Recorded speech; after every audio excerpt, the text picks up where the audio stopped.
পৌনে 12টা সময় হয়ে গেলেও স্কুলের মেইন গেট বন্ধ থাকায় কোনো শিক্ষক না আসায় স্কুল গেটের সামনে ছাত্রছাত্রী ও অভিভাবকরা বিক্ষোভ করেন।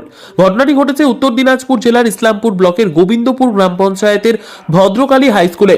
স্কুলের অভিভাবকরা জানান, প্রায় 1 বছর থেকে স্কুলে ঠিকমতো শিক্ষক শিক্ষিকারা আসে না। আজকে প্রায় 12টার সময় হয়ে পেরিয়ে গেলেও 32 জন শিক্ষক শিক্ষিকার মধ্যে এখনো অবধি স্কুলে 5 থেকে 6 জন শিক্ষক শিক্ষিকা এসেছেন। প্রায় 1 বছর ধরে স্কুলে পড়াশোনা হচ্ছে না বলে জানান। এর আগে স্কুলে ভালো পড়াশোনা হতো ও পড়াশোনা ভালো মতো না হয় এই বছর ভদ্রকালী হাই স্কুলের রেজাল্টও খারাপ হয়। এমনকি কিছু শিক্ষক শিক্ষিকা রয়েছে, তাদের চেহারা স্কুলে দেখাই যায় না। প্রায় অনেকদিন ধরে এই রকম পড়াশোনার বেহাল অবস্থা স্কুলের। এমনকি স্কুলে মিড ডে মিল ভালো মতো দেয় না। এ নিয়ে একাধিক অভিযোগ করেন স্থানীয় সহ অভিভাবকরা। তবে এই বিষয়ে স্কুলের প্রধান শিক্ষককে ফোন করা হলে তিনি জানান, আমি অসুস্থ, আমি ডাক্তার দেখাতে এসেছি, কিন্তু অন্যদিন যখন স্কুল গেছি তখন তো এরকম হয় না।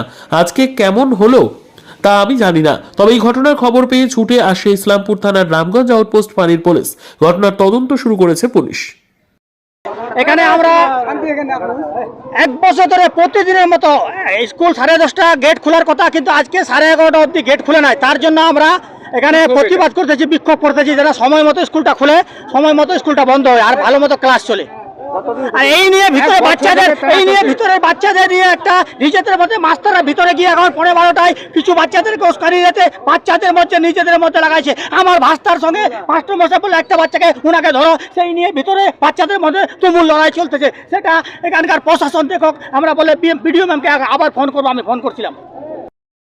হাই স্কুলের গেট 10:30 খোলার কথা, কিন্তু সময় মতো স্কুল খুলে না, 11:30টায় খুলে, 12:15টায় খুলে। আমরা চাই সময় মতো গেট খুলুক আর সময় মতো বন্ধ হোক আর ভালো মতো ক্লাস চলুক, এইটাই আমাদের। 1 বছর ধরে এখানকার কমিটিও জড়িত আছে সেটাতে। এখানকার যে কমিটি আছে স্কুল তারাও তো জড়িত এখানে। এখন আমরা এটাই চাই, সময় মতো স্কুলটা খোলক, সময় মতো বন্ধ হোক আর ভালোভাবে ক্লাস হোক। আজকে কটার সময় গেট খুললো? আজকে 12টার সময় গেট খুলছে। 12টায় খুলছে। হ্যাঁ, কজন শিক্ষক আছে? এখানে আমাদের 32 জন স্টাফ আছে। আজকে আসছে 6 থেকে 7 জন, তবুও 11:30 থেকে 12টায় এরা পৌঁছাইছে এই সময়টার মধ্যে। কি নাম আপনার? আমার নাম আরশাদ আলম, আমি এখানকার একজন অভিভাবক। আমি আমাদের এখানে একটা ফুটবল খেল চলছে, সেই খেলাটা থেকে আমি আমার অফিসের দিকে যাচ্ছিলাম। আমাদের ক্লাবের ছেলেগুলো ছিল, তো এই রাস্তাটাই আমাদের ফুটবল মাঠ, অফিসটা আমার এখানেই। তো দেখলাম এখানে খুব ভিড় 12:15টার সময়। আমি বলি, কী হয়েছে? কিছু গার্জেন ছিল, আমি ওদেরকে ডাকলাম, কী হয়েছে ভাই? বলছে এখনও আমাদের স্কুলের চাবি খুলে নাই, স্টুডেন্টগুলো দাঁড়িয়ে আছে। তো আমি কিরানি সাহেবকে বললাম, কী হয়েছে ভাই? বলছে একটু দেরি হয়ে গেলো আসা, এটার জন্য আমরা খুলি নাই। তো আমি বললাম যে দেখো ভাই, হেড স্যার যদি এসছে, হেড স্যারকে বলো আর যেন এরকম না হয়। তো হেড স্যারকে খুঁজলাম, উনি নাই। সময় কয়টা ছিল তখন 12:15, এখন তো 12:30 বাজে। আমি যখন এখানে এসেছিলাম তখন 12:15। সবাইকে বলে টলে এখন স্কুলটা আমি খোলালাম। সবাইকে হাত জোর করলাম যে দেখো, যেহেতু মিডিয়া এসছে। অনেকে দাবি করছে যে স্কুল কিন্তু এইভাবে 1 বছর ধরে চলছে, কি বলবেন? ওটা আমরা বিডিও ম্যামের দৃষ্টি আকর্ষণ করছি, আমাদের ইসলামপুর বিডিও ম্যাম, হ্যাঁ, ওনাদের দৃষ্টি আকর্ষণ করছি।